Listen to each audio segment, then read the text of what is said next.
Good morning class.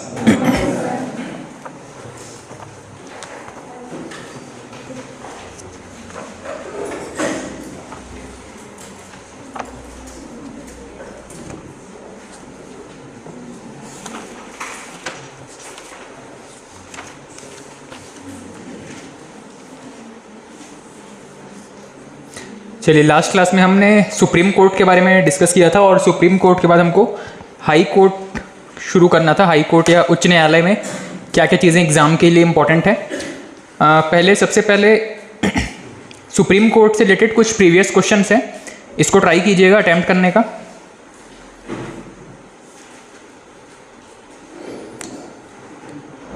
अच्छा, इसमें से जो कुछ क्वेश्चंस हैं वो आपके प्रीवियस जजेस के बारे में है, सीजेआई के बारे में है। ठीक है, जैसे कि एक प्रश्न पूछा गया है कि भारत का प्रथम मुख्य न्यायाधीश कौन था, या भारत के प्रथम मुख्य न्यायाधीश कौन है। ठीक है, तो ऐसे कुछ चीज़ें हैं जहाँ पे हमें कुछ लिस्ट मेंटेन करने की ज़रूरत है।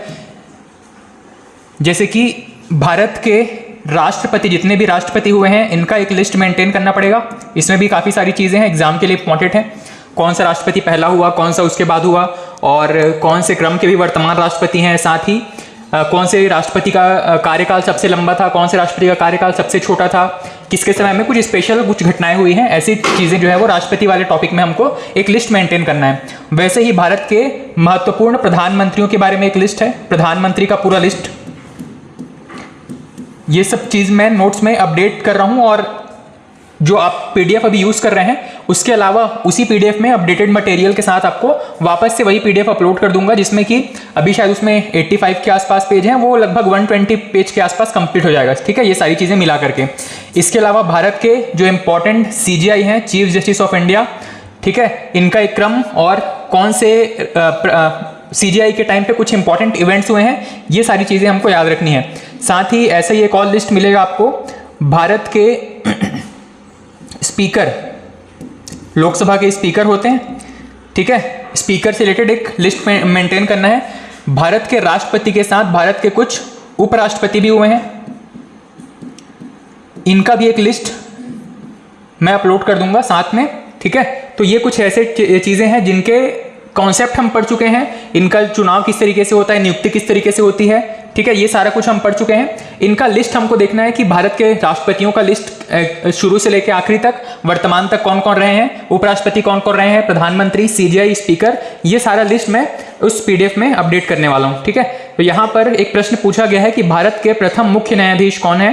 तो यहाँ पे ऑप्शंस हैं M.H. कानिया, H.J. कानिया, सुधीर रंजन दास, मेहरचंद महाजन। अगर आपने पहले इसको कभी पढ़ा हो तो ट्राई कीजिएगा कौन सा करेक्ट हो जाएगा।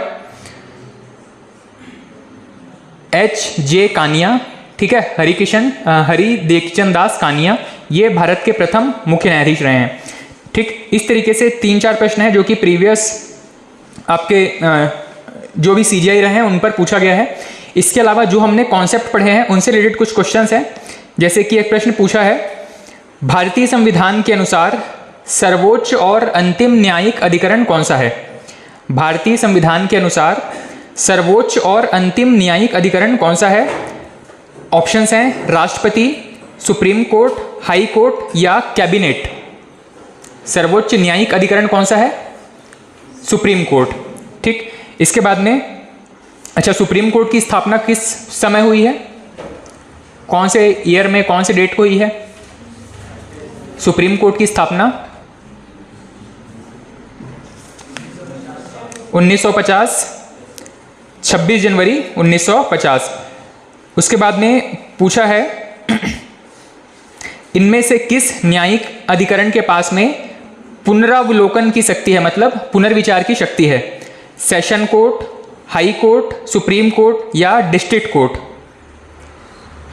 सुप्रीम कोर्ट में हमने पढ़ा था न्यायिक पुनर्विलोकन, पुनर्विचार करने की शक्ति है, अपने ही डिसीजंस पर ये पुनर्विचार कर सकते हैं। एक प्रश्न पूछा है, सर्वोच्च न्यायालय द्वारा किस मामले में संविधान का आधारभूत ढांचा का अवधारणा दिया गया था। मिनर्वा मिल्स मामला, केशवानंद भारती मामला, गोलकनाथ मामला या H. गोपालन मामला। केशवानंद भारती मामले में आपके आधारभूत ढांचे का सिद्धांत दिया गया था। भारत में उपराष्ट्रपति के निर्वाचन से संबंधित विवाद पर निपटारा कौन करता है या डिसीजन कौन देता है? भारत में उपराष्ट्रपति के निर्वाचन से संबंधित विवाद पर कौन निर्णय देता है? ऑप्शंस हैं राष्ट्रपति, सुप्रीम कोर्ट, निर्वाचन आयोग या राज्यसभा के अध्यक्ष। इनमें से कौन उपराष्ट्रपति के निर्वाचन मतलब वाइस प्रेसिडेंट के इलेक्शन से रिलेटेड अगर कुछ डिस्प्यूट होता है, विवाद होता है, उस पर कौन डिसीजन दे सकता है? राष्ट्रपति, निर्वाचन आयोग, सुप्रीम कोर्ट या राज्यसभा के अध्यक्ष?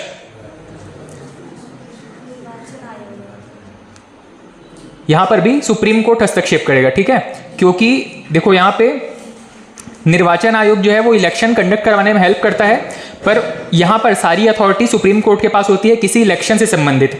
बाकी के राष्ट्रपति और उपराष्ट्रपति के इलेक्शन को छोड़ दें तो बाकी सभी मामलों में निर्वाचन आयोग हस्तक्षेप करता है। और अगर मान लो निर्वाचन आयोग के डिसीजन से भी कोई व्यक्ति संतुष्ट नहीं है, मान लो कोई एमपी या एमएलए है, कोई एमपी या एमएलए है, इनको भी अगर इलेक्शन कमीशन के डिसीजन से संतुष्ट नहीं है तो जाकर के ये फिर सुप्रीम कोर्ट भी जा सकते हैं, ठीक है। लेकिन बात करें अगर राष्ट्रपति और उपराष्ट्रपति, तो इनके मामले पर इलेक्शन कमीशन नहीं, सीधे की सीधे सुप्रीम कोर्ट हस्तक्षेप करता है, ठीक है। इनके जो मामले हैं इलेक्शन से संबंधित मामले सीधे सुप्रीम कोर्ट में सुने जाते हैं।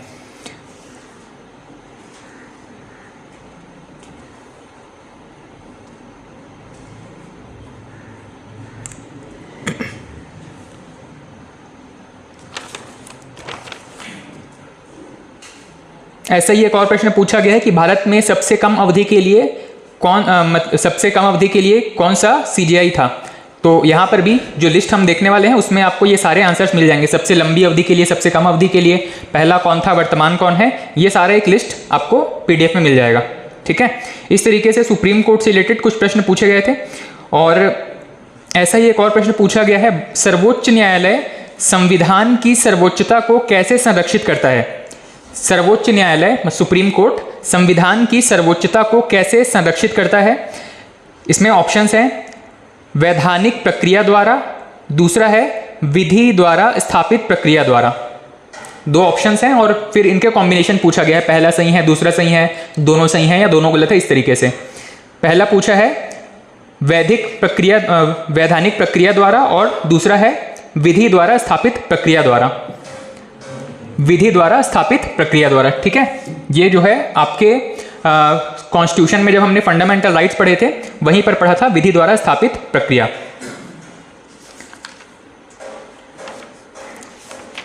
चलिए नेक्स्ट, अगर आप नोट्स बना रहे हैं तो एक हेडिंग डाल दीजिएगा, भारत में हाई कोर्ट या उच्च न्यायालय। सर्वोच्च न्यायालय पर चर्चा कर चुके हैं, नेक्स्ट है हाई कोर्ट। अच्छा, कल आपको कुछ नए वैकेंसीज के बारे में सर ने डिस्कस किया क्या? ठीक, अब थोड़ी सी हमको अपने स्ट्रेटजी में, प्लान्स में थोड़ा सा चेंज करना पड़ेगा। देखो वैसे हम लगभग आपका जो पॉलिटी है समाप्ति के कगार पर है। इसमें जो 2-3 चीज़ें बची हुई हैं वो मैं आपको डिस्कस कर दूं। एक तो मैंने बताया था कि संविधान के निर्माण की पूरी प्रक्रिया क्या रही है, मतलब संवैधानिक विकास वाला एक टॉपिक छूटा हुआ है हमारा।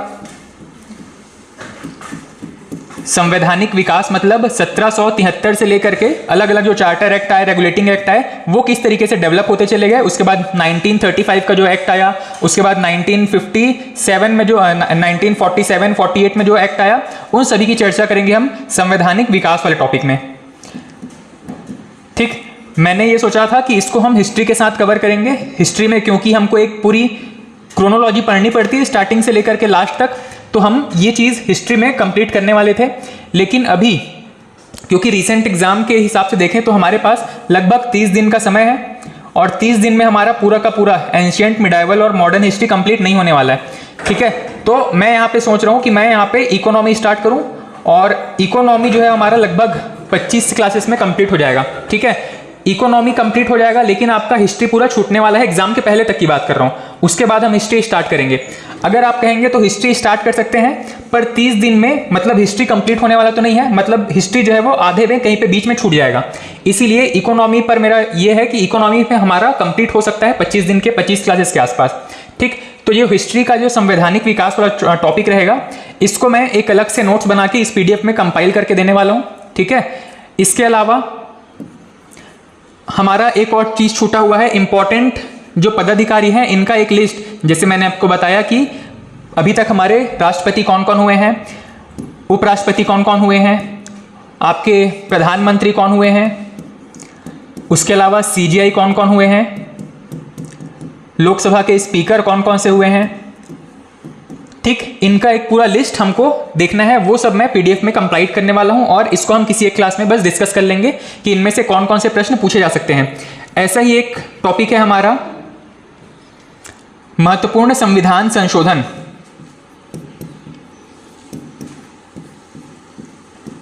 संविधान संशोधन, ठीक, संविधान संशोधन में आपको पूरे के पूरे 125 संविधान संशोधन नहीं पढ़ने हैं। इसमें जितने इंपॉर्टेंट है वो मैं आपके साथ डिस्कस करने वाला हूं, ठीक है। पहला हो गया आपका, इसके अलावा 42nd हो गया, 44th हो गया, उसके बाद में 99 से लेकर के पूरे 125 तक, आपका 125 या 127 के आसपास तो संविधान संशोधन बिल आए हैं, 127 के आसपास बिल आए हैं। इसमें से लगभग 106 पास हुए हैं, 105 या 106 जो पास हुए हैं ये जो है वो एक्ट के रूप में वर्तमान में लागू हैं। तो 99 से लेकर के 105 तक जितने भी हैं ये एक्ट को हम देखने वाले हैं, जो संविधान संशोधन हुए इसको देखने वाले हैं। उसके बाद में हमारा एक इंपॉर्टेंट टॉपिक है पंचायती राज व्यवस्था। पंचायती राज, आपको जो पीडीएफ अभी मिला हुआ है इसमें पंचायती राज को डेडिकेटेड सिर्फ 2 पेजेस हैं, 2 या 3 पेजेस होंगे यहाँ पे, वो बिल्कुल सफिशिएंट नहीं है, ठीक है, क्योंकि पॉलिटी के नोट्स कंप्लीट करने थे इसीलिए उस टॉपिक को मैंने वहाँ पे ऐड किया है। पर पंचायती राज जो है वो छत्तीसगढ़ के हिसाब से बहुत इंपॉर्टेंट है।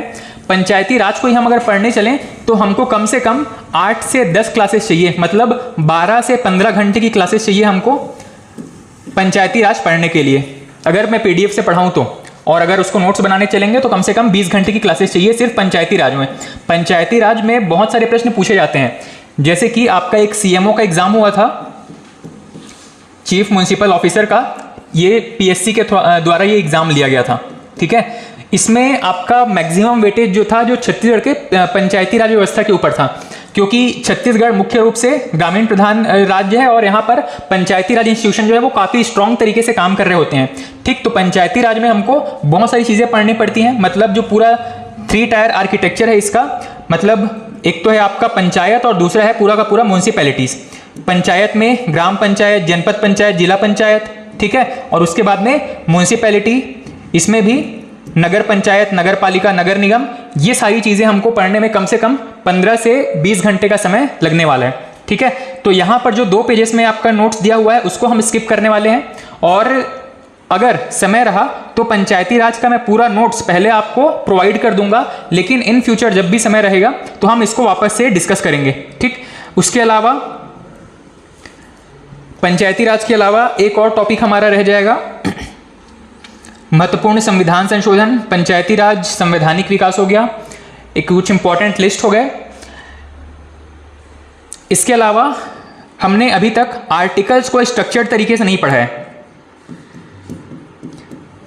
ठीक है। जितने भी अनुच्छेद हैं हमारे 1 से लेकर के 395 तक अनुच्छेदों को हमने बिल्कुल भी लिस्ट के फॉर्म में नहीं पढ़ा है, हमने इसको टॉपिक वाइज पढ़ा है, जहां जहां पे हमको जरूरत पड़ी वहां पे कुछ आर्टिकल्स हमने डिस्कस किए हैं। तो इन आर्टिकल्स का एक प्रॉपर लिस्ट, जितने भी इंपॉर्टेंट आर्टिकल्स हैं इनका एक लिस्ट मैं आपको पीडीएफ में देने वाला हूं, और किसी क्लास में हम ये 2 चीजें डिस्कस करने वाले हैं, इंपॉर्टेंट आर्टिकल्स और संविधान संशोधन, ठीक है। इसके अलावा ये चीज, ठीक है, ये 2-3 चीजें जो है वो हमारे पॉलिटी के हिसाब से अगले 2-3 क्लासेस में कंप्लीट हो जाएंगी। उसके बाद हम पॉलिटी को कंप्लीट मान करके और फिर इकोनॉमी की तरफ मूव करेंगे। जब हम इकोनॉमी पढ़ रहे होंगे तो साथ में हमें कुछ और चीज़ों पे ध्यान देना पड़ेगा।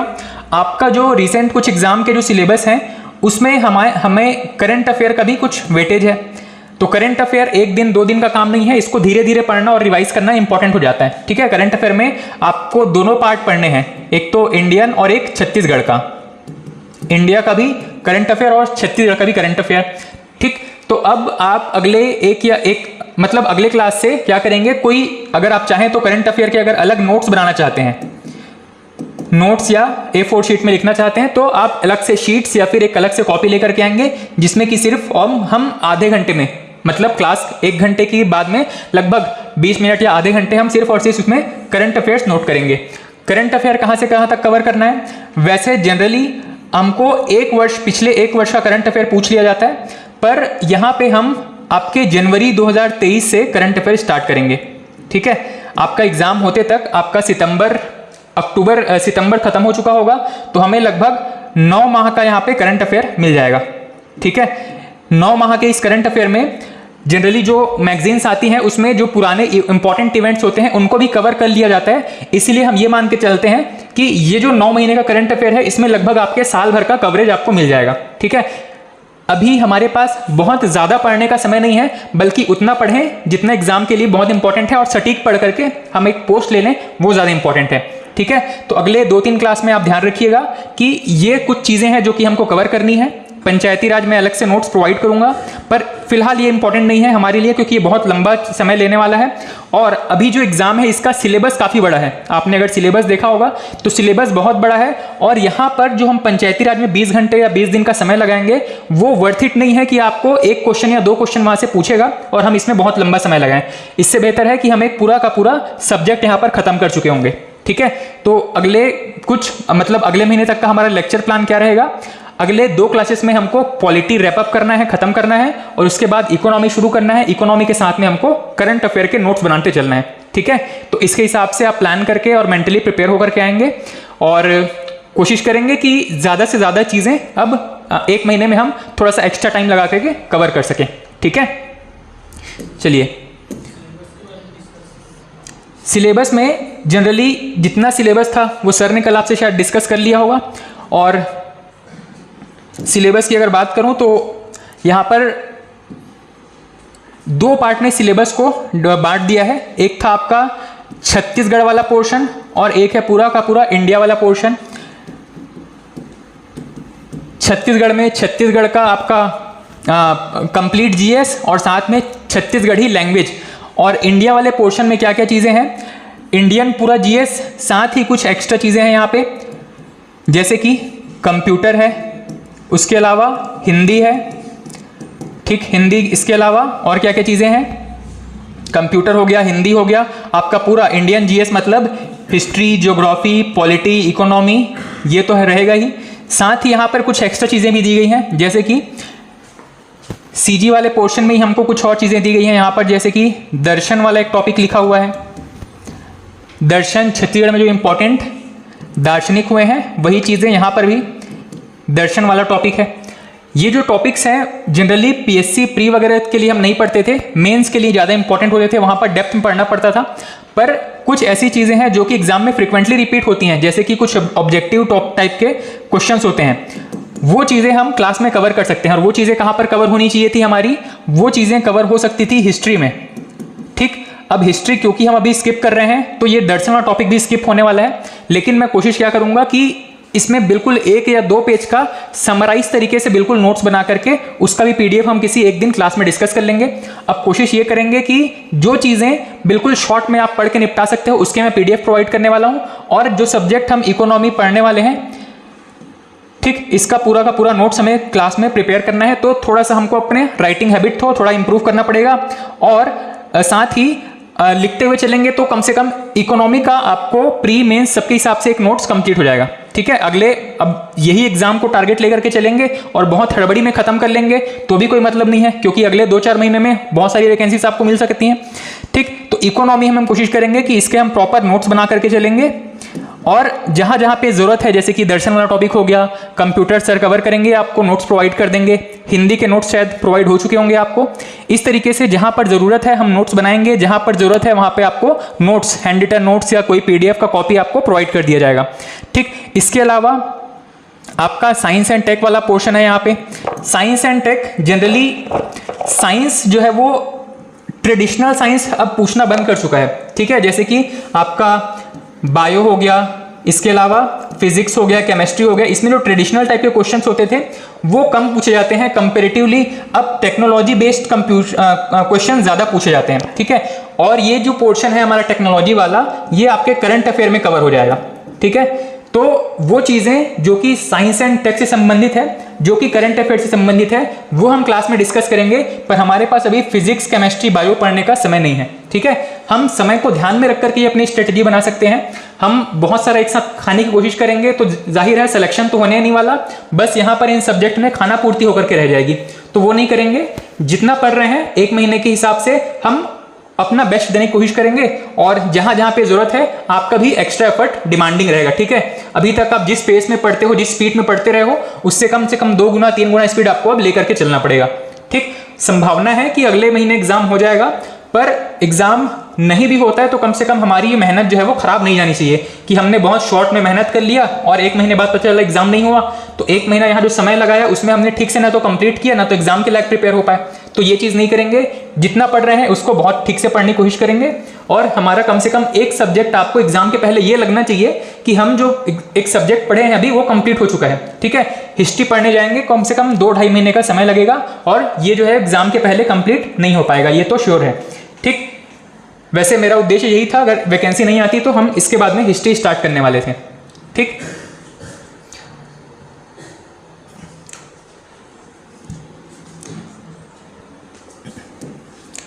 चलिए नेक्स्ट हम बात करने वाले हैं, सुप्रीम कोर्ट की चर्चा कर चुके थे और इसके कुछ क्वेश्चन भी आपने देखे कि किस प्रकार के क्वेश्चन पूछे जा रहे हैं।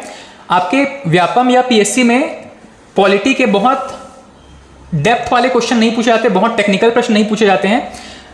अगर मान लीजिए 10 प्रश्न अगर पॉलिटी के पूछ लेगा, उसमें से 80% आपकी रेंज में रहते हैं। अगर आपने ये जो पीडीएफ नोट्स हैं इसको कंप्लीट पढ़ा है और साथ ही जो एक्स्ट्रा शीट्स में देने वाला हूं इसको अगर आपने पढ़ लिया तो कम से कम 80% क्वेश्चन आपकी रेंज में रहेंगे।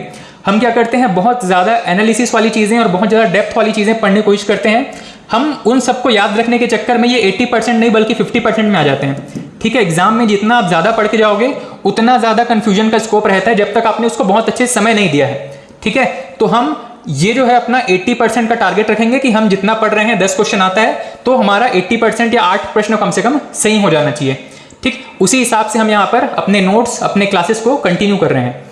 ठीक, अब यहाँ पर हाई कोर्ट की अगर चर्चा करें तो हाई कोर्ट की चर्चा किस अनुच्छेद में की गई है, 216 में। हाई कोर्ट में के बारे में ये बताया गया है, अनुच्छेद 216 में ये कहा गया है कि हर एक राज्य में एक हाई कोर्ट होना चाहिए, लेकिन जरूरी नहीं है कि हर एक राज्य में एक हाई कोर्ट हो। कई बार ये भी सिचुएशन हो जाती है कि एक से ज्यादा राज्यों को मिला करके एक हाई कोर्ट बना दिया जाता है।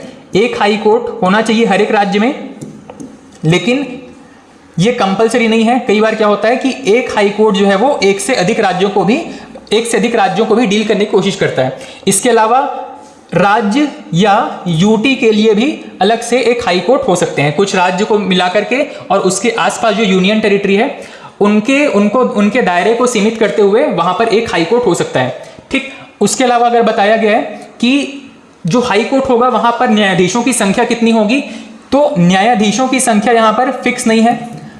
किस राज्य में कितने न्यायाधीश होंगे, किस हाई कोर्ट में कितने न्यायाधीश होंगे, ये संख्या तय नहीं है, पर यह तय है कि हर एक जगह पर एक चीफ जस्टिस होगा और इसके अलावा अदर जजेस होंगे, अन्य न्यायाधीश होंगे, और इनकी संख्या वहां की नीड के हिसाब से राष्ट्रपति द्वारा तय किया जाएगा। ठीक है, तो सुप्रीम कोर्ट के बारे में हमने क्या पढ़ा था, इसमें प्रारंभिक रूप से कितने जजेस थे, 1+7।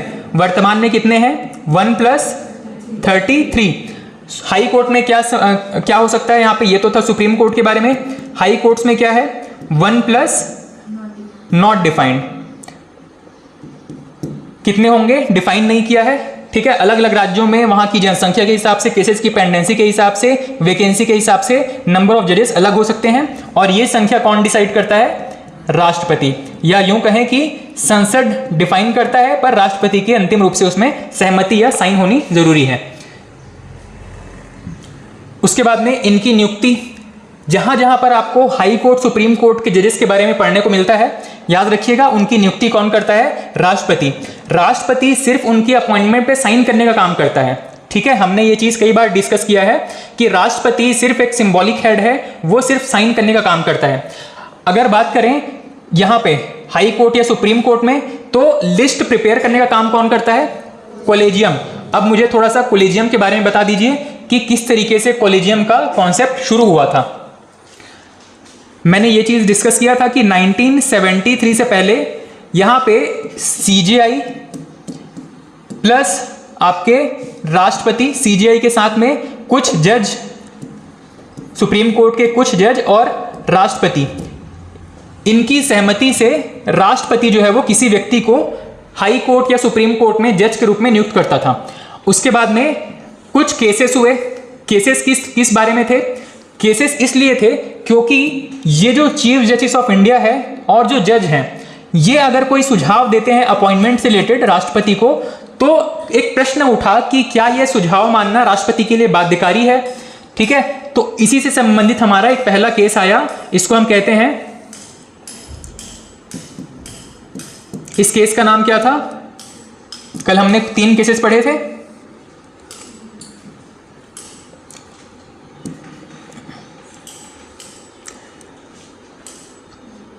Case number first. इस केस में क्या कहा गया था कि जितने भी चीफ जस्टिस ऑफ इंडिया होंगे और जितने भी जज होंगे, इनमें कम से कम एक संख्या तय कर दी गई कि सीजेआई और जो जज होंगे ये मिलकर के अगर कोई निर्णय देते हैं, राष्ट्रपति को कुछ सुझाव देते हैं, तो राष्ट्रपति को वो सुझाव मानना बाध्यकारी नहीं है।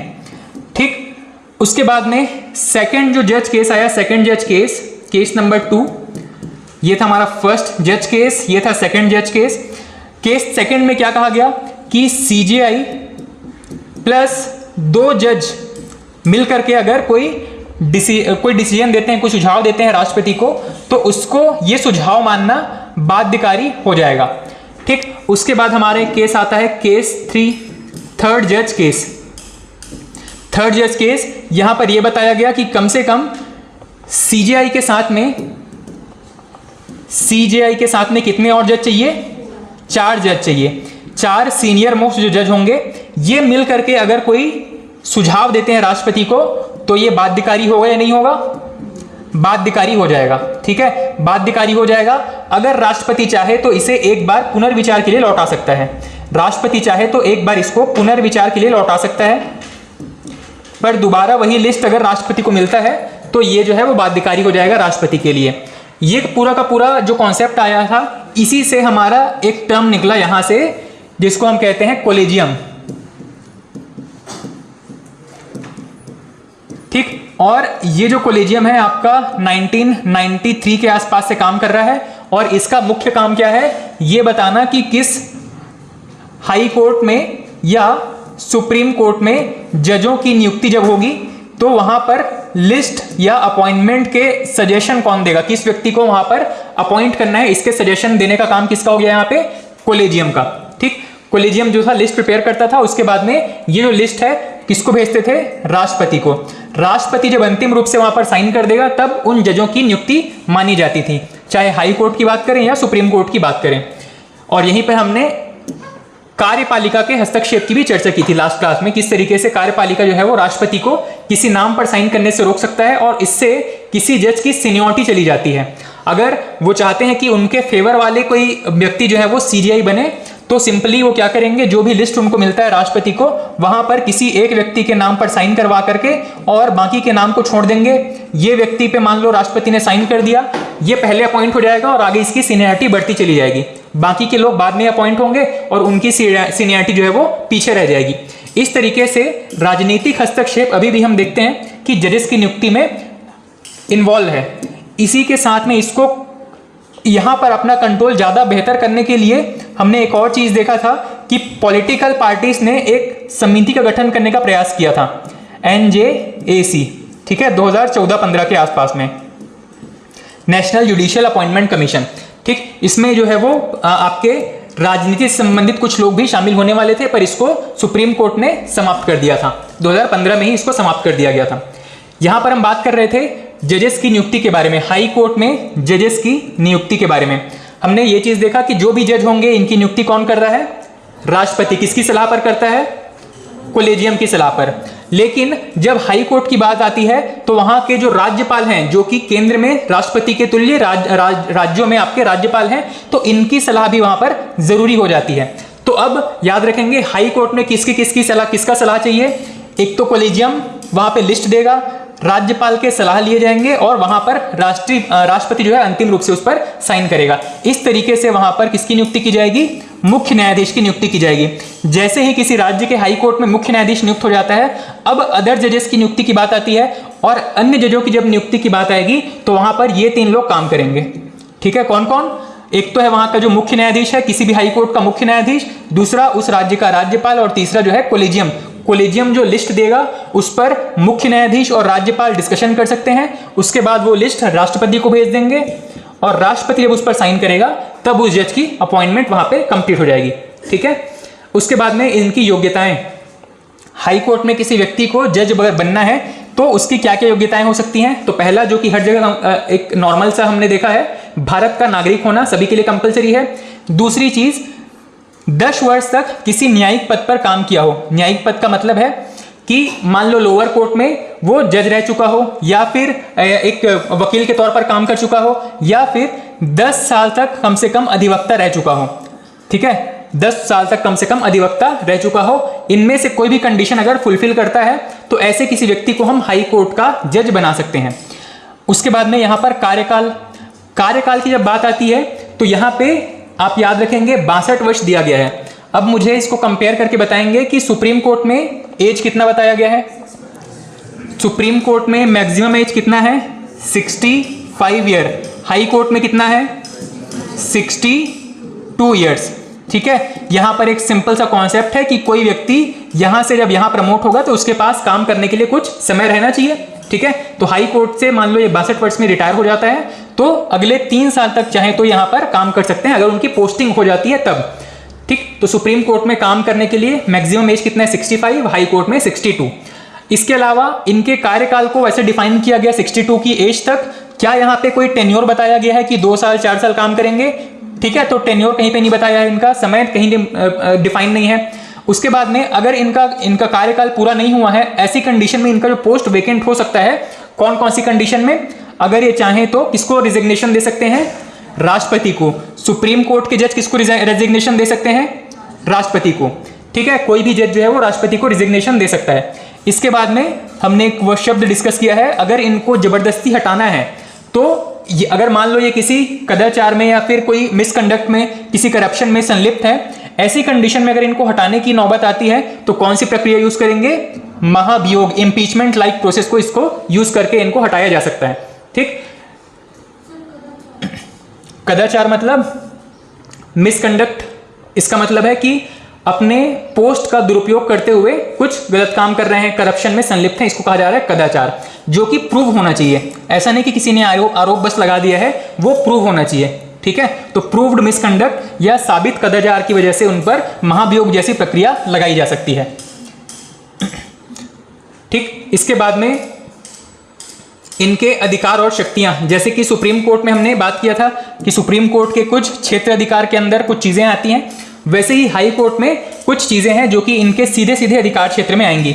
जैसे कि सबसे पहले है इनका न्यायिक अधिकार। कहां कहां पर इनका जुडिशियल कवरेज है, कहां कहां पर ये सीधे इनका न्यायिक हस्तक्षेप हो सकता है। इसमें सबसे पहला है आपका प्रारंभिक अधिकार या ओरिजिनल ज्यूरिसडिक्शन। ओरिजिनल ज्यूरिसडिक्शन या प्राइमरी ज्यूरिसडिक्शन, जहां पे सीधे सीधे कोई मामला डायरेक्ट यहाँ पे हाई कोर्ट में सुना जा सकता है, ऐसे मामले को हम कह रहे हैं प्रारंभिक अधिकारिता। डायरेक्ट जो है वो हाई कोर्ट में जो मामले सुने जा सकते हैं इनको हम कह रहे हैं प्रारंभिक अधिकारिता।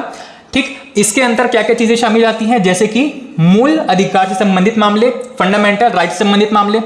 इसके अलावा संपत्ति हो गया, विवाह, तलाक, ये सभी मामले जो है वो कुछ हद तक कुछ स्पेशल केसेस में अपने हाई कोर्ट में सुने जा सकते हैं। लेकिन यहाँ पे हर एक मामला सीधे संपत्ति, विवाह या तलाक का हर एक मामला सीधे हाई कोर्ट में नहीं जा सकता है। यहाँ पर जो प्रोसेस है वो सबसे पहले तो फैमिली कोर्ट में जाता है।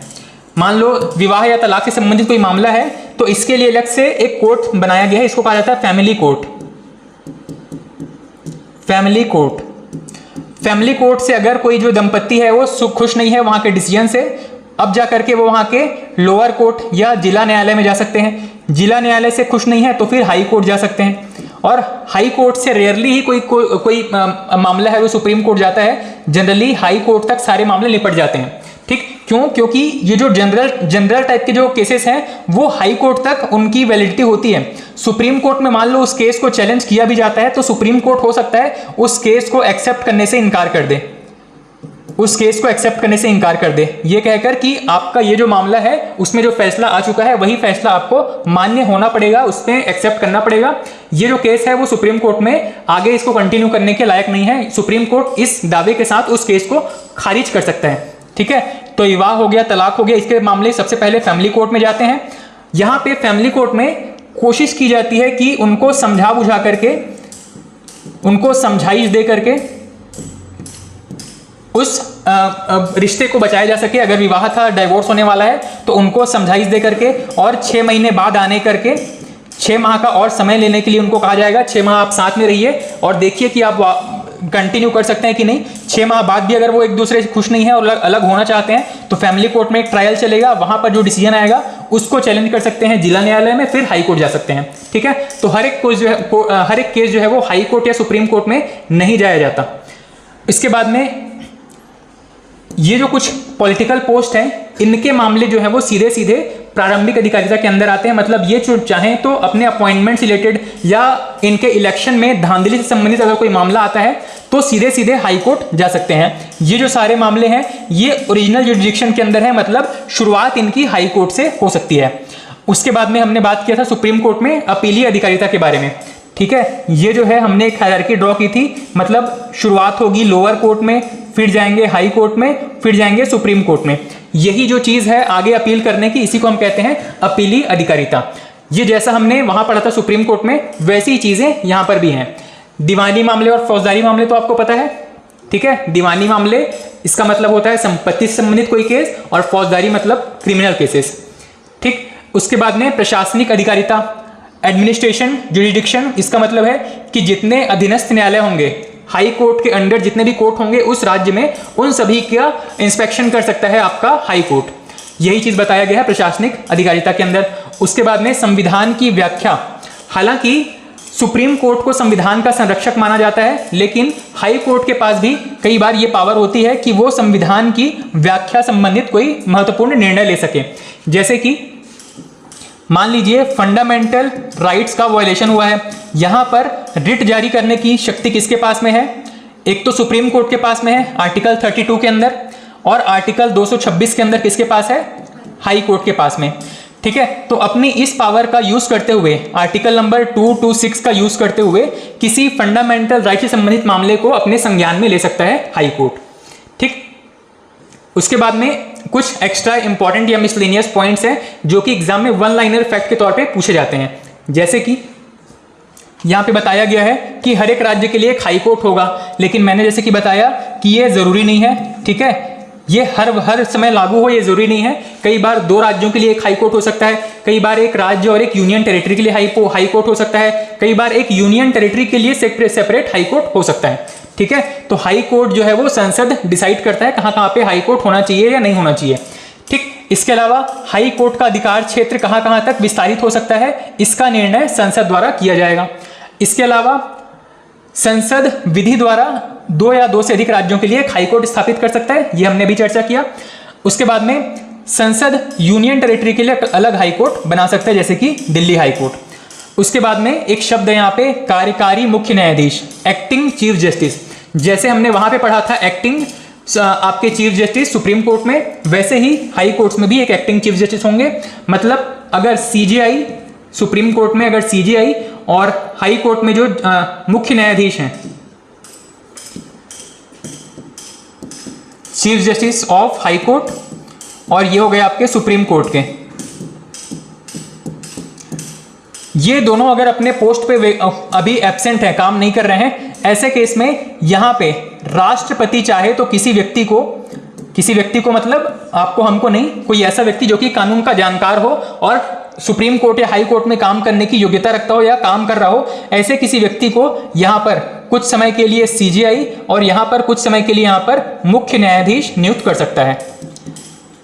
जैसे ही वो व्यक्ति जो ओरिजिनली उस पोस्ट पर था, मान लो यहाँ पे सीजेआई जो है वो कुछ समय के लिए छुट्टी पर गए हुए हैं, और जैसे ही छुट्टी से वापस आएंगे, ये व्यक्ति जो ABC व्यक्ति था, ये अपने पोस्ट से हट जाएगा, मतलब सीजीआई का पोस्ट वैकेंट कर देगा, ये वापस अपने पोस्ट पर चले जाएंगे।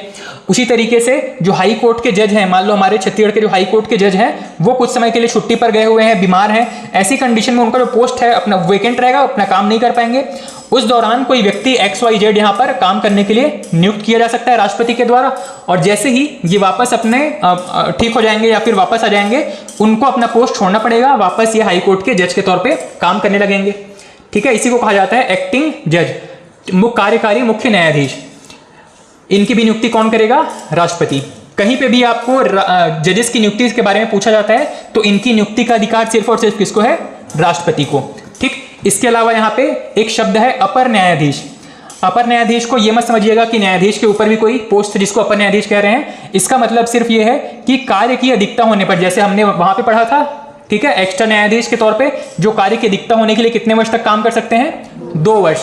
किसी व्यक्ति को जो कि न्यायपालिका में कार्य का अनुभवी हो, इसको 2 वर्ष के लिए वहां पे जज के तौर पे अपॉइंट कर सकता है। इसी को हम कह रहे हैं यहाँ पर कार्य का आपका अपर न्यायाधीश। इसके अलावा कार्यकारी अन्य न्यायाधीश। कार्यकारी न्यायाधीश कौन था? एक्टिंग जज कौन था? ये मुख्य न्यायाधीश के बारे में था। अदर जजेस को भी यहाँ पे कोई मान लो पोस्ट अगर वैकेंट है अदर जजेस का, मान लीजिए कि छत्तीसगढ़ में अगर 1+15 ये मान लो 15 लोग अदर जजेस के तौर पे काम कर रहे हैं, इनमें से कुछ लोग अगर एब्सेंट हैं या उनकी पोस्ट वैकेंट है, ऐसे समय में राष्ट्रपति कुछ लोगों को यहाँ पे इन 15 जगहों को फुलफिल करने के लिए राष्ट्रपति इनको कुछ लोगों को, कानून के जानकार लोगों को यहाँ पे जज के तौर पर नियुक्त कर सकता है। इसको हम कह रहे हैं कार्यकारी अन्य न्यायाधीश। ठीक, इसके अलावा हाई कोर्ट के जजेस का ट्रांसफर, स्थानांतरण या अब यहाँ पे याद रखिएगा, इनकी अपॉइंटमेंट, इनके ट्रांसफर, इनके रेजिग्नेशन, सारे के सारे पावर्स किसके पास हैं? राष्ट्रपति के पास में। किसी जज से संबंधित कोई भी महत्वपूर्ण निर्णय राष्ट्रपति के पास में है। ठीक, लेकिन राष्ट्रपति जब चाहे इनको ट्रांसफर नहीं कर सकता, इसके लिए एक समिति की सिफारिश की जरूरत होती है। ठीक है, राष्ट्रपति क्या करेगा? एक समिति की सिफारिश पर ये सारे डिसीजन लेगा, निर्णय लेगा। और इस समिति के बारे में थोड़ा सा याद रखिएगा कि इस समिति में कौन कौन से लोग होते हैं। ये जो है 5 मेंबर्स की एक कमेटी है जहां पे सीजीआई, उसके अलावा मुख्य न्यायाधीश कहाँ के? जिस राज्य के वो व्यक्ति हैं जिसको ट्रांसफर किया जाना है। इसके अलावा मुख्य न्यायाधीश उस राज्य के जहां पर उस व्यक्ति को ट्रांसफर होना है, मतलब जहां पर होना है और जहां से किया जाना है, दोनों राज्यों के जो हाई कोर्ट हैं उनके जो चीफ जस्टिस हैं वो, और साथ ही दोनों राज्यों में से कोई भी 2 अन्य न्यायाधीश। ठीक, अब इसको समझ लीजिएगा कि ट्रांसफर करने के लिए जो रिकमेंडेशन देगा उस समिति में कौन कौन से मेंबर होंगे। ठीक है, तो इनके जो ट्रांसफर लेटर है इन पे साइन कौन करेगा? राष्ट्रपति। राष्ट्रपति किसकी सलाह पे काम करेगा? एक परामर्श समिति नाम की एक संस्था है जो कि ट्रांसफर लेटर या ट्रांसफर का एक लिस्ट प्रिपेयर करेगी। इस समिति में कौन कौन लोग होंगे? तो सबसे पहले तो इंडिया के चीफ जस्टिस, सुप्रीम कोर्ट के जो चीफ जस्टिस हैं, चीफ जस्टिस ऑफ इंडिया, ये होंगे। साथ ही एक आपका हाई कोर्ट का मुख्य न्यायाधीश। हाई कोर्ट का मुख्य न्यायाधीश ये किस राज्य का? जहां से ट्रांसफर होना है, जहां पे ट्रांसफर होना है। और हाई कोर्ट का मुख्य न्यायाधीश जहां से ट्रांसफर होना है, मुख्य न्यायाधीश जहां से ट्रांसफर होना है और जहां पर ट्रांसफर होना है। ठीक, चीफ जस्टिस ऑफ इंडिया, फिर टू मतलब जहां पे ट्रांसफर होना है, फ्रॉम जहां से ट्रांसफर होना है। ठीक है, और साथ ही 2 अन्य जज कोई भी हो सकते हैं, चाहे वो हाई कोर्ट के या सुप्रीम कोर्ट के। इन दोनों में से किसी भी राज्य के जो 2 जज हैं या सुप्रीम कोर्ट के जो 2 जज हैं वो मिलकर के यहाँ पे एक एक्स्ट्रा मेंबर के तौर पे काम करेंगे। और इस तरीके से 5 मेंबर्स की एक कमेटी हो जाएगी। ये जो 5 मेंबर्स की समिति है वो राष्ट्रपति को एक लिस्ट थमाएगी कि इनका ट्रांसफर करने का समय आ गया है, और राष्ट्रपति उन पर जब साइन कर देगा तब फाइनली वो अपने स्पेस को, अपने होम टाउन मतलब जहां पे अपना वर्तमान काम कर रहे हैं उसको छोड़ करके दूसरी जगह पर, दूसरे हाई कोर्ट में इनका ट्रांसफर हो जाएगा। ठीक है, तो ये 5 मेंबर्स की जो बॉडी है इसको याद रखिएगा। सीजीआई, मुख्य न्यायाधीश जहां से ट्रांसफर कर रहे हैं, जहां पे ट्रांसफर कर रहे हैं, साथ ही 2 अन्य न्यायाधीश, इनको मिला करके एक समिति बनेगी। इसको हम कह रहे हैं परामर्श समिति। ठीक, ये जो था हमारा हाई कोर्ट और सुप्रीम कोर्ट का जो टॉपिक था ये लगभग खत्म हो जाता है। अब इसमें से आप कुछ प्रश्न ट्राई करेंगे अटेम्प्ट करने के।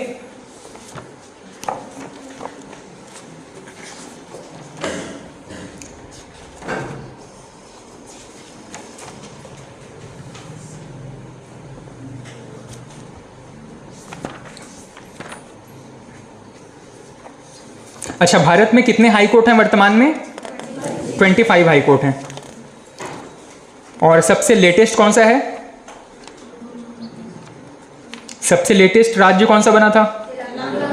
हाँ, तेलंगाना में जो आपका हाई कोर्ट था वो असल में हैदराबाद में था, ठीक है। और उसके बाद में जो नया कैपिटल बना वो तो आपका आंध्र प्रदेश में था। वहां पे जो नया हाई कोर्ट बना है वो सबसे लेटेस्ट हो जाएगा, ठीक है। अमरावती में जो हाई कोर्ट है ये सबसे लेटेस्ट है, जनवरी 2019 में। हाँ, इसका आंसर क्या हो जाएगा आपका? अमरावती का हाई कोर्ट सबसे लेटेस्ट है। चलिए, एक प्रश्न पूछा है कि भारत में कितने उच्च न्यायालय कार्यरत हैं। ये क्योंकि पुराना क्वेश्चन है तो वहाँ पे जो ऑप्शन था वो 24 सही लिया है, पर हमारे वर्तमान में जो सही आंसर क्या हो जाएगा? 25। उसके बाद एक प्रश्न पूछा है, अंडमान एंड निकोबार द्वीप पर किस उच्च न्यायालय का अधिकार क्षेत्र है। ये जो है कलकत्ता हाई कोर्ट के अंदर आ जाता है। Andaman and Nicobar high court, Andaman and Nicobar में कलकत्ता हाई कोर्ट का जुरिडिक्शन आ जाता है। उसके बाद में एक प्रश्न पूछा है, कौन सा सर्वोच्च न्यायालय के प्रारंभिक क्षेत्राधिकार में शामिल नहीं है। इनमें से कौन सा ऑप्शन है जो कि सर्वोच्च न्यायालय के क्षेत्राधिकार में शामिल नहीं है।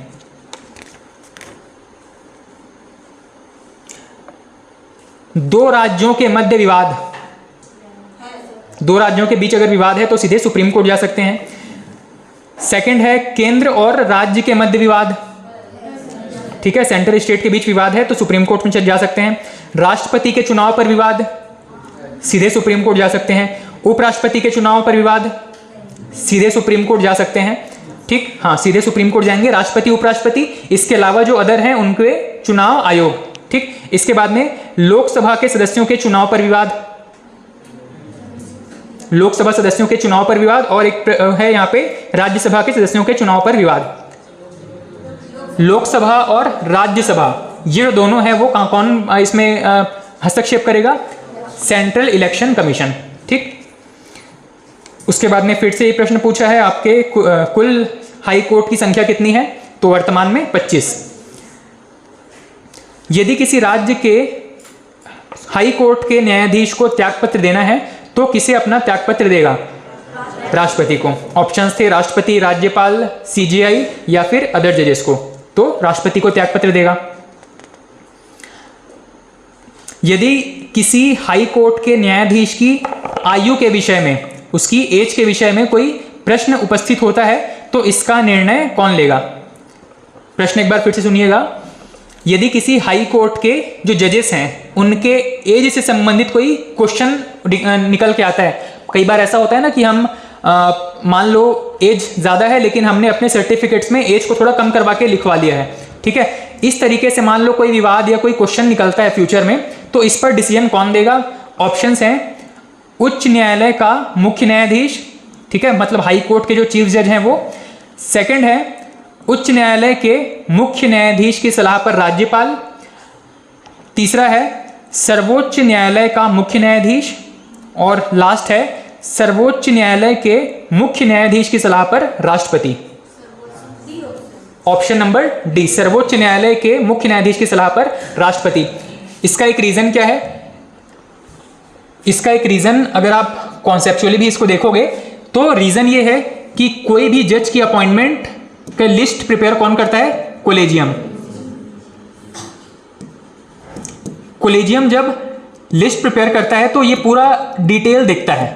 डिटेल मतलब कि इनके डेट ऑफ बर्थ से लेकर के इनकी एजुकेशन, इनके वर्क एक्सपीरियंस, मतलब इन्होंने अभी तक कहाँ कहाँ पे काम किया है, साथ ही इन्होंने किस टाइप का डिसीजन दिया है, साथ ही ये भी देखा जाता है कि ये कितने पॉलिटिकली बायस्ड हैं, किसी राजनीतिक पार्टी के कितने पक्ष में है या किसी राजनीतिक पार्टी के साथ कितना इनका मेल जोल है। ये सब देख करके ही किसी व्यक्ति को आपका शामिल किया जाता है हाई कोर्ट में या फिर सुप्रीम कोर्ट में जज के तौर पे शामिल करने के लिए, ठीक है। कॉलेजियम जो है वो बहुत सारी चीज़ों को क्रॉस चेक करके, अच्छा ये भी याद रखिएगा कि कॉलेजियम के ये जो क्राइटेरिया है कि इस बेस पर हम किसी व्यक्ति को हाई कोर्ट या सुप्रीम कोर्ट का जज बनने के लिए रिकमेंड कर रहे हैं, इसका कोई भी साइंटिफिक बेस नहीं है।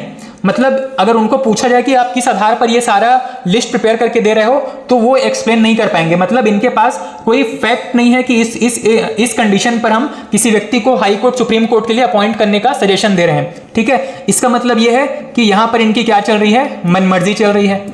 ये जिस व्यक्ति को चाहे अपने लिस्ट में शामिल कर लें, जिस व्यक्ति को चाहे रिजेक्ट कर दें। ठीक है, इनके पास कोई भी ऐसा मतलब साइंटिफिक एक क्राइटेरिया नहीं है कि इस कंडीशन को अगर कोई फॉलो करेगा तो उसको हम प्रमोट करने के लिए रिकमेंड करेंगे, ऐसा नहीं है। ठीक है, ये अपनी मर्जी से क्या करते हैं, कुछ जजेस का चुनाव करते हैं। हालांकि इसमें बहुत ट्रांसपेरेंसी नहीं है, पर वो इस ट्रांसपेरेंसी को मेंटेन करना भी नहीं चाहते हैं। ठीक है, तो हाई कोर्ट सुप्रीम कोर्ट के जो जज हैं, इनकी नियुक्ति जो है वो कोलेजियम की मनमर्जी पर टिकी हुई है। ठीक है, क्योंकि इसके बाद ये कहां चला जाता है, राष्ट्रपति के पास साइन करने के लिए चला जाएगा।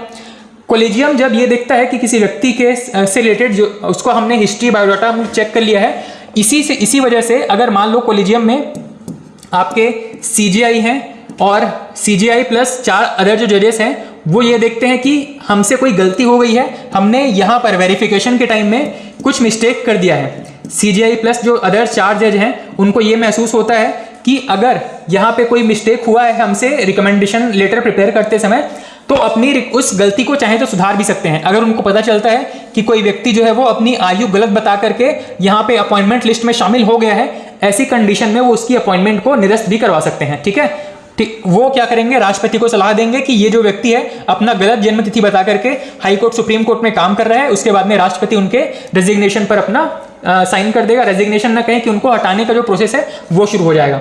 ठीक, तो याद रखिएगा कि किसी व्यक्ति के आयु से संबंधित जो मामला है वो सीजीआई के पास जाएगा। ठीक है, चीफ जस्टिस ऑफ इंडिया के पास जाएगा, फिर वो कोलेजियम से डिस्कस करेंगे, फिर राष्ट्रपति को एक अपना ओपिनियन सौंप देंगे।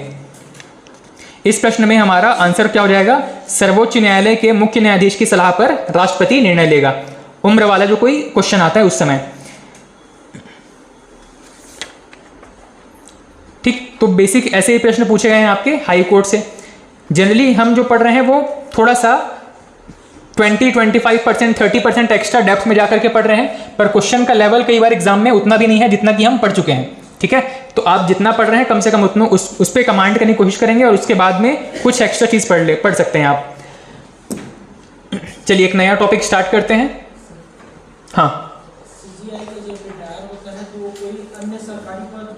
नहीं कर सकता है, लेकिन जब काम ज्यादा हो तो उसे 2 वर्ष के लिए नियुक्त कर सकते हैं। हाँ, मतलब ये है कि उनको कोई ऐसे काम जहां पे अपॉइंट होने की नियत से वो अपने वर्तमान फैसले में कोई बदलाव करे, इस वजह से उनको कोई भी पॉलिटिकल पोस्ट नहीं दिया जाता या फिर दूसरे पोस्ट नहीं दिए जाते हैं। लेकिन क्योंकि वो जज के तौर पे रिटायर हुए थे, जज का एक्सपीरियंस है, जज का ही काम करेंगे, इसीलिए उनको 2 साल का एक्सटेंशन मिल सकता है।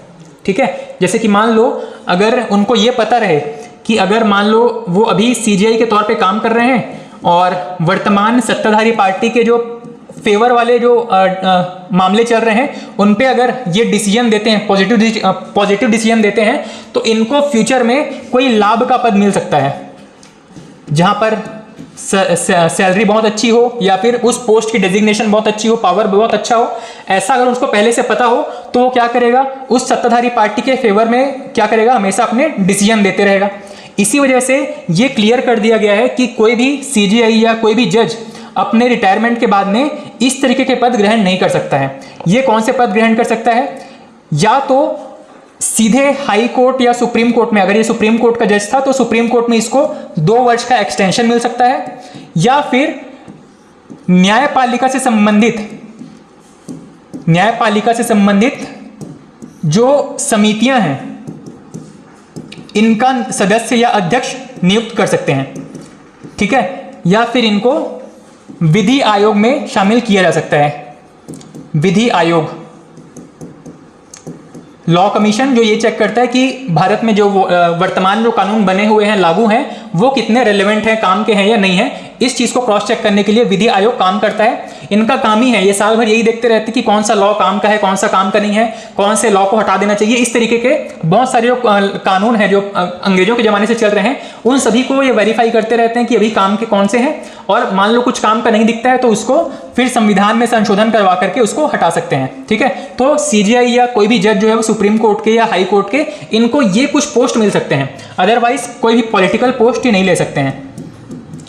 ठीक, लेकिन याद रखिएगा ये सिर्फ आदर्शवादी बातें हैं, एक्चुअल में कितना फॉलो होगा ये आपको भी पता है। अभी हाल ही में हमारे शायद एकदम लास्ट में जो सीजीआई थे, नाम ध्यान नहीं आ रहा है मेरे को, पर उस जो सीजीआई थे उनको राज्यसभा में शामिल किया गया है, याद है आपको?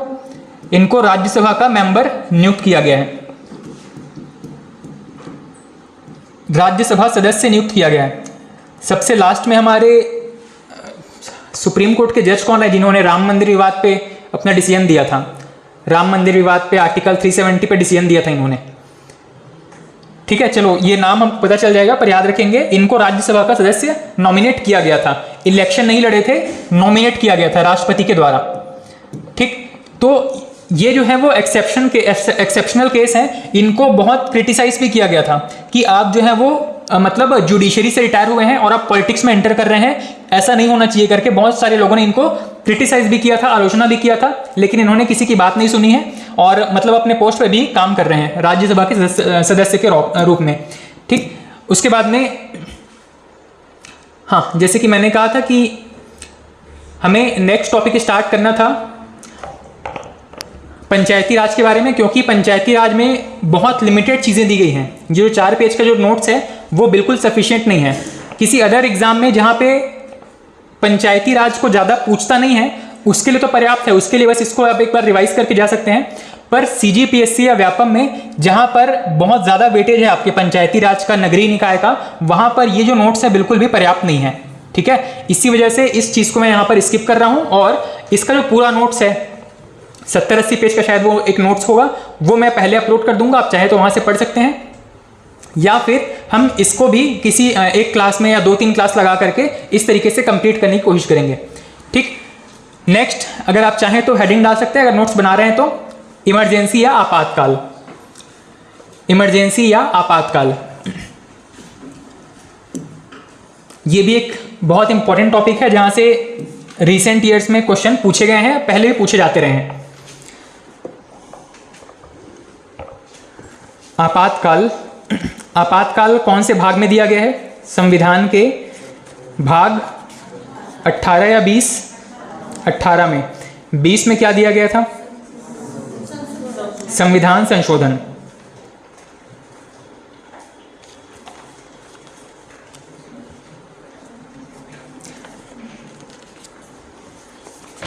चलिए, आपातकाल क्या होता है, कोई बताना चाहेगा, डिफाइन करना चाहेगा, जिन्होंने पहले थोड़ा बहुत कुछ पढ़ा होगा आपातकाल के बारे में? जब कोई बाहरी आक्रमण होता है, हाँ, और या फिर आर्थिक संकट। हाँ ठीक है, मतलब ये उसके टाइप्स हो गए कि कौन कौन सी कंडीशन में आपातकाल लग सकता है। आपातकाल या इमरजेंसी का सिंपल सा मतलब क्या होता है? मतलब अगर हम देखें तो हॉस्पिटल में भी एक इमरजेंसी वार्ड होता है, ठीक है, कहीं पे मान लो कोई बहुत बड़ी बिल्डिंग है, वहाँ पे भी लिखा रहता है इमरजेंसी एग्जिट करके, ट्रेन में भी लिखा रहता है इमरजेंसी एग्जिट करके। ठीक है, आपात का मतलब क्या होता है? कोई परेशानी वाली सिचुएशन, मतलब नॉर्मल सिचुएशन से अलग कोई ऐसी सिचुएशन जहां पे वर्तमान नियम कानून काम नहीं कर पा रहे हैं, ऐसी सिचुएशन को हम क्या कहते हैं? आपातकाल। ठीक है, ट्रेन नॉर्मली चलती है, मान लो नॉर्मल तो चल रही है, अचानक उसका एक्सीडेंट हो गया, अब बाहर निकलना है, तो ये तो नॉर्मल कंडीशन नहीं है कि सब लोग गेट से बाहर निकलेंगे। ठीक है, जिसको जहां से रास्ता मिले बाहर निकलो। इस तरीके से संविधान में ये बताया गया कि नॉर्मली तो कोई भी पॉलिटिकल पार्टी अब सत्ता में है तो वो अपने जो भी उनको अधिकार मिले हैं उसके अकॉर्डिंग काम करते रहेगी, लेकिन मान लो ये पूरा का पूरा उनका नियंत्रण समाप्त हो जाता है, उनका नियंत्रण समाप्त हो जाता है और देश में मान लो कोई कैओस की सिचुएशन हो जाती है, कोई भगदड़ वाली सिचुएशन हो जाती है, कैओस या भगदड़, या यूं कहें कि अव्यवस्था, राजनीतिक अव्यवस्था वाली सिचुएशन आ जाती है। ऐसी कंडीशन को हम क्या कहते हैं? आपातकाल कहते हैं। मतलब अब यहां पर हमको जरूरत है थोड़ा सा स्ट्रिक्ट हो करके यहां पर इस अव्यवस्था को वापस से रिकवर करें और इसको व्यवस्थित करने की। ठीक, ऐसे समय पर जो मेथड यूज करेंगे इसको हम कहते हैं आपातकाल से संबंधित प्रावधान। आपातकाल से संबंधित प्रावधान, जो कि हमारे कॉन्स्टिट्यूशन में पहले ही बता दिया गया है कि मान लो देश में कभी भी राजनीतिक अव्यवस्था वाली सिचुएशन आए या कोई ऐसी सिचुएशन आए जहां पे हम अपने संविधान के हिसाब से काम नहीं कर पा रहे हैं, ऐसी कंडीशन में संविधान में पहले इसका सॉल्यूशन दे करके रखा हुआ है इस आपात वाली सिचुएशन से, आपातकाल से निपटने के लिए, जिसको हम क्या कहते हैं, आपातकाल संबंधी प्रावधान। ठीक, ये प्रॉब्लम जो है इसका सॉल्यूशन दिया गया है। ये आपात हमारा प्रॉब्लम है और आपात से संबंधित जो प्रावधान बताए गए हैं ये हमारे लिए सॉल्यूशन है। तो आपात से निकलने के लिए हमको कौन कौन से सॉल्यूशन बताए गए हैं, यही चीज हमको इस टॉपिक के ऊपर पढ़ना है। ठीक है, तो अब यहाँ पे हमें संविधान में जो इमरजेंसी है, आपात है, वो कितने टाइप के बताए गए हैं, तो टोटल 3 प्रकार के आपातकाल बताए गए हैं। आपातकाल संविधान के भाग 18 में है, 352 से लेकर के 360 तक इसका उल्लेख किया गया है। राष्ट्रीय आपातकाल, संवैधानिक आपातकाल और वित्तीय आपातकाल, यही जो मुख्य रूप से 3 प्रकार के आपातकाल हैं। सबसे पहला अगर हम बात करें कि राष्ट्रीय आपातकाल क्या होता है, तो किसी भी क्षेत्र में, मान लो पूरे देश में या देश के किसी स्पेसिफिक क्षेत्र में, देश में, पूरे देश में या फिर पूरे कुछ स्पेसिफिक क्षेत्र में अगर अव्यवस्था वाली सिचुएशन आ गई है जहां पे लॉ एंड ऑर्डर काम नहीं कर रहा है, ऐसी कंडीशन में उस खास जगह पर जो आपातकाल लगाया जाता है इसको हम कहते हैं राष्ट्रीय आपातकाल। ठीक है, तो सबसे पहला आप हेडिंग डाल सकते हैं राष्ट्रीय आपातकाल। राष्ट्रीय आपातकाल संविधान के किस अनुच्छेद में है, याद रखिएगा 352। कम से कम ये 3 आर्टिकल आपको याद रहने चाहिए, 352 +4 356 और +4 360। 352 से लेकर के 360 ये जो है वो 3 प्रकार के आपातकाल की चर्चा करता है, 352, 356 और 360। सबसे पहले 352 में क्या बताया गया है, नेशनल इमरजेंसी या राष्ट्रीय आपातकाल के बारे में बताया गया है। ठीक, अब राष्ट्रीय आपातकाल कौन कौन से कंडीशन पर लगाया जाएगा, तो यहां पे सिर्फ और सिर्फ 3 आधार बताए गए हैं, 3 कंडीशन बताए गए हैं। कौन कौन से, अगर युद्ध जैसी सिचुएशन हो या फिर फॉरेन इन्वेजन हो, किसी विदेशी शक्ति ने हम पर आक्रमण कर दिया है, या फिर हमारे देश के अंदर ही सशस्त्र विद्रोह वाली सिचुएशन है। ठीक है, अब ये जो सशस्त्र विद्रोह है इसको याद रखिएगा, पहले यहां पर आंतरिक अशांति नाम का एक शब्द था। क्या था, आंतरिक अशांति, इंटरनल डिस्टर्बेंस नाम से यहां पर एक शब्द था। अब क्योंकि ये जो आंतरिक अशांति है कहीं पर भी वेल डिफाइंड नहीं है, बाह्य आक्रमण तो चलो लोगों को दिखाई देगा कि कोई विदेशी शक्ति है जो हम पर आक्रमण कर रही है, या फिर अगर युद्ध वाली सिचुएशन है तो हम ये कह सकते हैं कि भारत और चीन की सीमा पर जो है वो भारत और चीन के सैनिक युद्ध कर रहे हैं। लेकिन आंतरिक अशांति को मतलब किसी भी तरीके से डिफाइन नहीं किया जा सकता, इसको जो है वो लोग देख नहीं सकते कि कहां पर आंतरिक अशांति है। इस चीज को अवॉइड करने के लिए, मतलब यहां पर क्योंकि ट्रांसपेरेंसी नहीं है, किसी भी चीज को अगर सरकार चाहे तो आंतरिक अशांति कह करके वहां पे क्या लगा सकते हैं, आपातकाल लगा सकते थे। ठीक है, और यही चीज, इसी चीज का जो दुरुपयोग है वो हमको देखने को मिला था किस समय पे, किस प्रधानमंत्री के समय पे, इंदिरा गांधी के समय पर। ठीक है, यही जो आंतरिक अशांति जो शब्द था, जो कि कहीं पर भी वेल डिफाइंड नहीं था, ठीक से डिफाइन नहीं किया गया है कि किसे हम आंतरिक अशांति कहेंगे, किसे नहीं कहेंगे, इस चीज का दुरुपयोग करते हुए इंदिरा गांधी ने इसका उपयोग किया था, दुरुपयोग किया था। अब बार बार इसका दुरुपयोग ना हो, इसी वजह से इस शब्द को यहां पर हटा करके इसके जगह पर एक नया शब्द जोड़ा गया, और वो शब्द क्या था, सशस्त्र विद्रोह। ठीक है, तो हमारे संविधान में राष्ट्रीय आपातकाल लगाने के लिए 3 कंडीशन या 3 आधार बताए गए हैं। कौन कौन से हैं, पहला है वॉर वाली सिचुएशन, दूसरा है फॉरेन इन्वेजन, बाह्य आक्रमण, और तीसरा है सशस्त्र विद्रोह। यही 3 कंडीशन है जिसके बेस पर राष्ट्रीय आपातकाल लगाया जा सकता है। ठीक, अब यह भी बताया गया है कि इन आधारों पर यदि राष्ट्र की सुरक्षा खतरे में पड़ गई है तो राष्ट्रीय आपातकाल लगाया जा सकता है। अब ये चीज यहां पर जो आंतरिक अशांति था, इसके जगह पर सशस्त्र विद्रोह कब जोड़ा गया था उसके बारे में बताया गया है कि 44वें संविधान संशोधन, ये कब हुए थे, 44वां संशोधन 1978। 42वां संविधान संशोधन कब हुआ था, 1976। ये दोनों ही संशोधन बहुत इंपॉर्टेंट है, इसको याद रखिएगा। 1976 में जो 42वां संविधान संशोधन है, इसी को मिनी कॉन्स्टिट्यूशन भी कहा जाता है। ठीक है, 78 में 44वां संविधान संशोधन के द्वारा सशस्त्र विद्रोह शब्द जोड़ा गया था। इसमें एक और चीज ये बताया गया कि पहले जब इंदिरा गांधी जी के टाइम पर जो आपका राष्ट्रीय आपातकाल लगा था, ये एक ओरल सजेशन के बेस पर लगा था। ठीक है, मौखिक इन्होंने सजेशन दे दिया था। किसने? प्रधानमंत्री ने राष्ट्रपति को एक मौखिक सजेशन दे दिया था, उसी के बेस पर राष्ट्रपति ने आपातकाल लगा दिया था। लेकिन ओरल सजेशन कहीं पर भी वैलिड नहीं है। आप भी जब कभी फ्यूचर में जब किसी गवर्नमेंट सर्विस में होंगे तो आपको अगर आपके सुपीरियर या अथॉरिटी जो है वो ओरल कोई काम करने के लिए कहें कि मिस्टर XYZ जो भी हैं आप, ये जो है एक काम है इसको आप कर दीजिए और बाकी आगे जो होगा वो हम देख लेंगे, इस तरीके का अगर कोई ओरल आपको सजेशन देता है तो वो काम हमको बिल्कुल नहीं करना है जब तक कि आपके पास उस काम को करने के लिए रिटन ऑर्डर नहीं है। ठीक है, जब आपके पास रिटन ऑर्डर है तभी आपको वो काम या वो काम उस टास्क को परफॉर्म करना है। अदरवाइज आपके सीनियर अगर हमको ओरली कोई सजेशन दे रहे हैं तो वो काम हमको नहीं करना है। क्यों? क्योंकि ये जो है वो एक एविडेंस है, अथॉरिटी का काम करता है कि आपको ये काम करने के लिए कहा गया था आपके सुपीरियर के द्वारा, इसलिए आपने ये काम परफॉर्म किया है। यही चीज जब हम देखते हैं कि इंदिरा गांधी जी के समय पे, तो इंदिरा गांधी ने क्या किया था, उस समय राष्ट्रपति को ओरल सजेशन दे दिया था और राष्ट्रपति ने वहां पर नेशनल इमरजेंसी इंपोज कर दिया था। ठीक है, बाद में इस चीज को क्रिटिसाइज किया गया और इस चीज को ठीक करने के लिए संविधान में संशोधन किया गया। यह बताया गया पहली चीज कि यहां पे आंतरिक अशांति का उपयोग नहीं करेंगे, सशस्त्र विद्रोह नाम का शब्द यहां पर जोड़ा गया। दूसरी चीज, कोई भी मौखिक जो सलाह है वो यहां पर वैलिड नहीं है, हमें सलाह किस तरीके से चाहिए रहेगी, लिखित रूप में। ठीक है, मंत्रिमंडल अगर लिखित सलाह देता है तभी राष्ट्रपति यहां पर नेशनल इमरजेंसी इंपोज कर सकते हैं। उसके बाद में एरिया, किस एरिया में इसको विस्तारित किया जा सकता है, तो या तो पूरे भारत में या भारत के किसी भी विशेष क्षेत्र पर।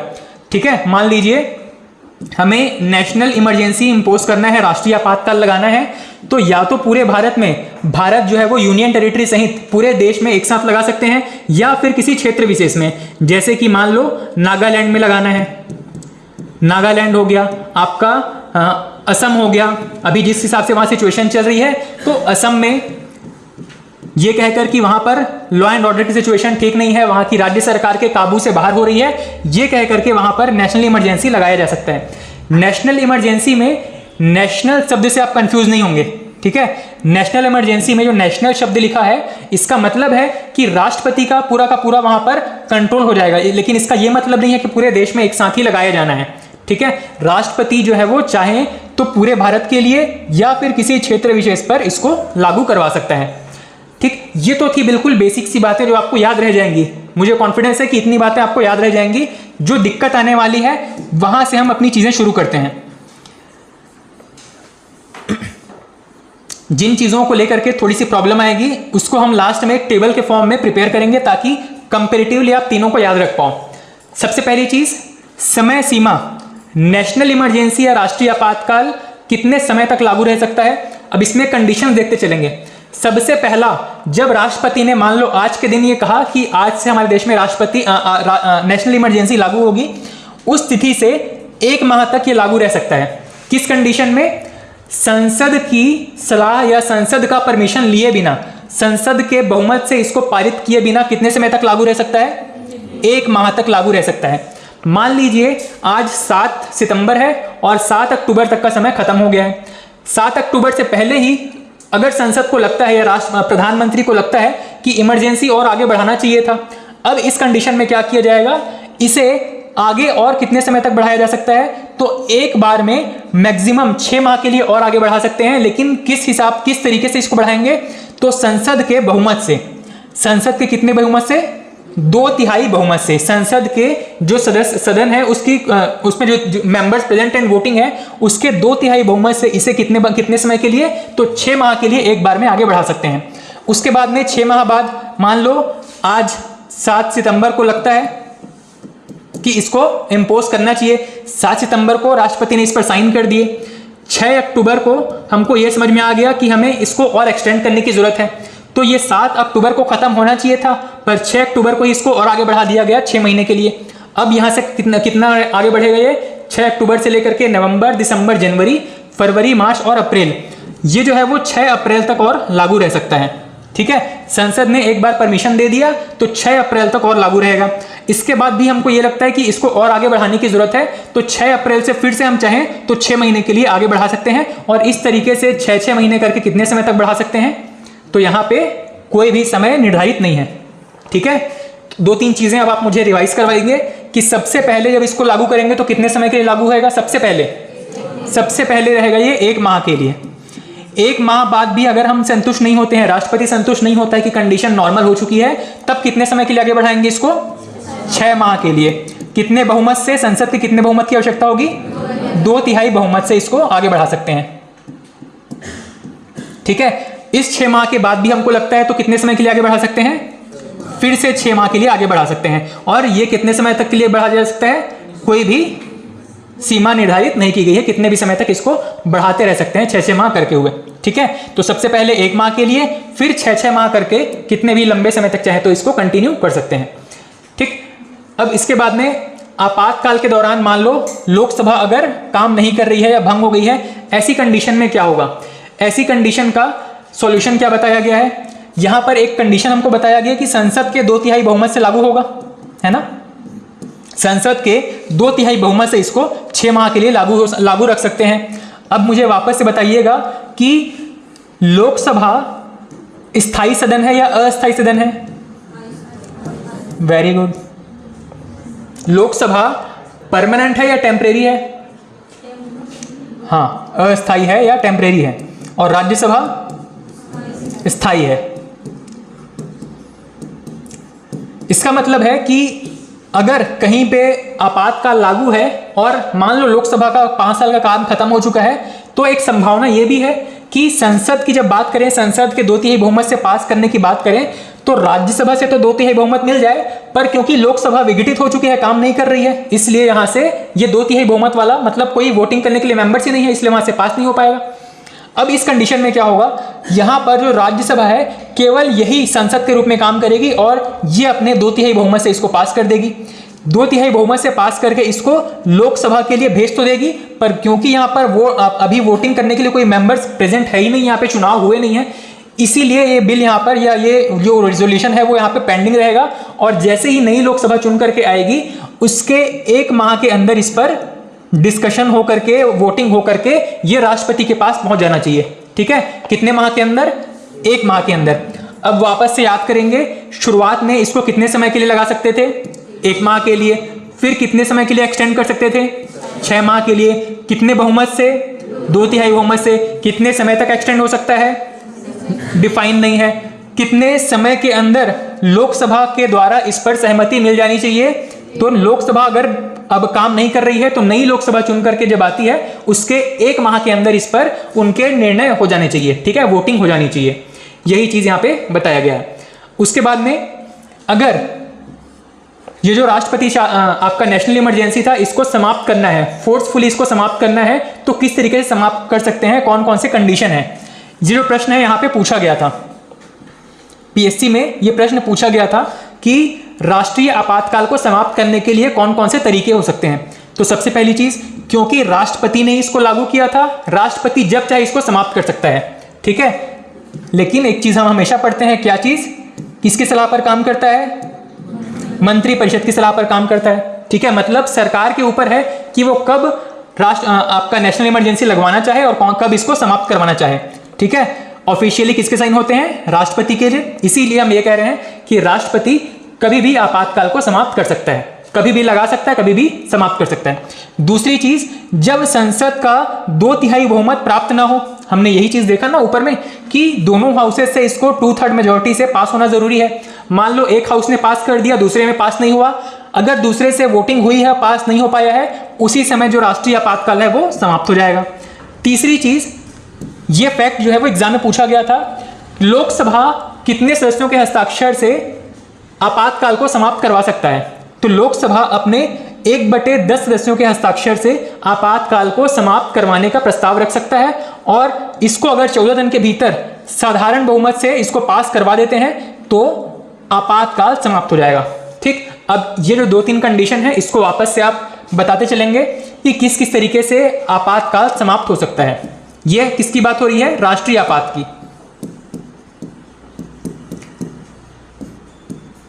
राष्ट्रीय आपातकाल समाप्त होने के कौन कौन से कंडीशन हैं? सबसे पहली कंडीशन कौन सी है? राष्ट्रपति जब चाहे लगा सकता है, जब चाहे इसको हटा सकता है। दूसरी कंडीशन क्या है? अगर 2/3 वाली मेजोरिटी जो है वो नहीं मिल पाती है, पास नहीं हो पाती है, ऐसी कंडीशन में भी राष्ट्रीय आपातकाल समाप्त हो जाएगा। तीसरी और सबसे इंपॉर्टेंट कंडीशन क्या है, लोकसभा के बारे में। लोकसभा कितने मेंबर्स के साइन करवा के रेजोल्यूशन पास करेगा? 1/10 सदस्यों से।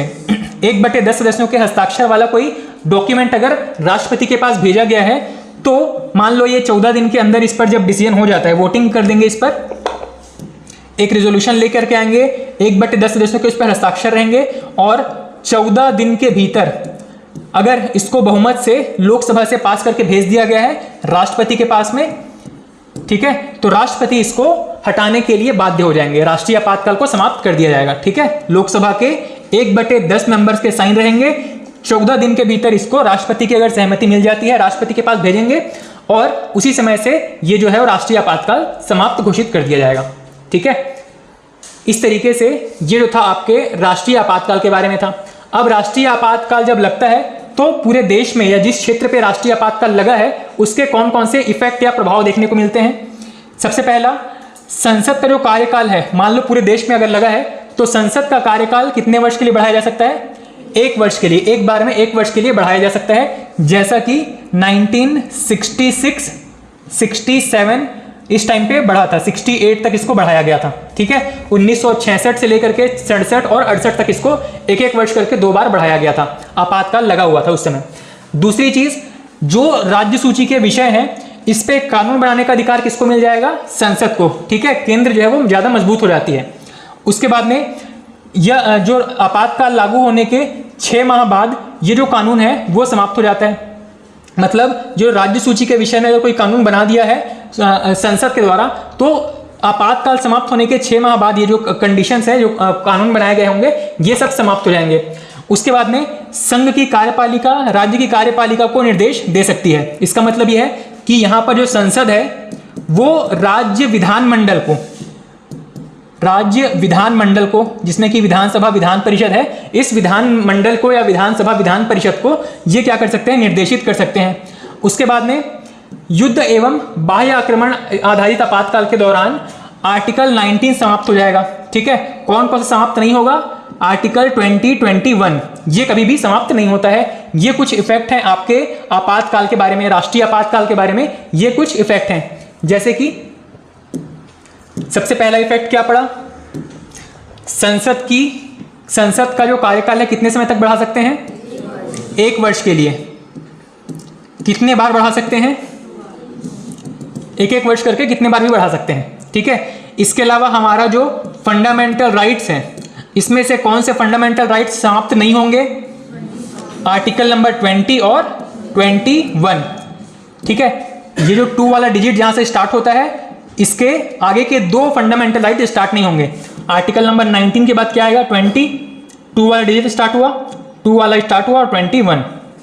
ये जो 2 फंडामेंटल राइट्स हैं ये समाप्त नहीं होंगे हमारे राष्ट्रीय आपातकाल के दौरान। उसके बाद में केंद्र जो है वो केंद्र सरकार किस विषय पर कानून बना सकती है? आपके राज्य सूची के विषय पर भी कानून बना सकती है। ठीक, इसके अलावा केंद्र सरकार, मान लो राज्य सरकार काम कर रही है तो क्या कर सकती है? राज्य सरकार को निर्देश दे सकती है, राज्य सरकार को डायरेक्शन दे सकती है काम करने के लिए। ठीक है, ये सभी जो इफेक्ट हैं वो किसकी वजह से हैं? राष्ट्रीय आपातकाल की वजह से हैं। ठीक है, इसके बाद में कुछ और पॉइंट्स हैं, जैसे कि अभी तक देश में कितने बार राष्ट्रीय आपातकाल लागू हुआ है? तो केवल और केवल 3 बार राष्ट्रीय आपातकाल लागू हुआ है। सबसे पहला कौन सा था? 1962 भारत चीन युद्ध के दौरान। यहां पर भारत की विजय हुई थी या हार गया था? भारत जो है इस युद्ध में हार गया था, याद है। और उसके बाद में 1971 भारत पाकिस्तान युद्ध, इसमें जीत हुई थी या हार हुई थी? इसमें जीत हुई थी। वही जो केस है आपको याद होगा, बहुत सारे पाकिस्तान के सेनाओं को हमने क्या किया था? रिहा किया था। उस टाइम बहुत सारे लोगों को यहाँ पे बंदी बना करके रखा गया था उस समय। उसके बाद में 1975 ये जो था इंदिरा गांधी के समय पर लागू किया गया था, आंतरिक अशांति के आधार पर। ठीक है, ये जो 3 आपके राष्ट्रीय आपातकाल हैं, यहां से प्रश्न पूछे गए हैं कि 1962 का युद्ध, 62 का जो राष्ट्रीय आपातकाल है किस वजह से लागू किया गया था? तो भारत चीन युद्ध के वजह से। 1971 वाला भारत पाकिस्तान युद्ध की वजह से, और 1975 का जो आपातकाल है किस प्रधानमंत्री के समय पे लगा था? इंदिरा गांधी के समय पर लगा हुआ था। ठीक है, तो यहाँ पर जो जो पॉइंट्स आपके लिखे हुए हैं ये सारे के सारे इंपॉर्टेंट है। नेहरू जी, सेकंड में इंदिरा जी, थर्ड में भी इंदिरा जी, और राष्ट्रपति कौन कौन थे? तो फर्स्ट वाले में राधाकृष्णन, सेकंड में वीवी गिरी, और तीसरे में है आपके फखरुद्दीन अली अहमद। ठीक है, वीवी गिरी के बारे में याद रखेंगे। जब हम पढ़ते हैं कि कोई भी राष्ट्रपति को उसके अपॉइंटमेंट के बारे में कोर्ट में पेश होना पड़ सकता है या नहीं होना पड़ सकता, तो जो वीवी गिरी हैं एकमात्र ऐसे राष्ट्रपति हैं जिनको कि कोर्ट में चैलेंज फेस करना पड़ा था, कोर्ट के कटघरे में इनको खड़े होना पड़ा था। ठीक है, सुप्रीम कोर्ट में गया था इनका जो इलेक्शन का विवाद था वीवी गिरी के समय में। ठीक, चलिए आगे की क्लास कल कंटिन्यू करते हैं। कल हमारा ये वाला टॉपिक समाप्त हो जाएगा। इसमें हमारे दो आपातकाल बचे हैं, एक संवैधानिक आपातकाल और दूसरा लास्ट बचा है आपका वित्तीय आपातकाल। ठीक, अगर पॉसिबल हो तो नेक्स्ट क्लास से आप करंट अफेयर लिखने के लिए जो भी आप चाहें तो इसी कॉपी में या फिर दूसरी कॉपी रखना चाहते हैं तो करंट अफेयर के लिए एक अलग से नोट्स बनाने की कोशिश करेंगे हम कल से, या फिर कल के बाद वाली क्लास से करंट अफेयर भी कंटिन्यू करेंगे साथ में। ठीक है, कितने लोगों के पास पीजीडीसीए यहाँ पे? पीजीडीसीए वाले? ठीक है, पर एग्जाम तो देंगे आप लोग? ठीक, ओके, थैंक यू।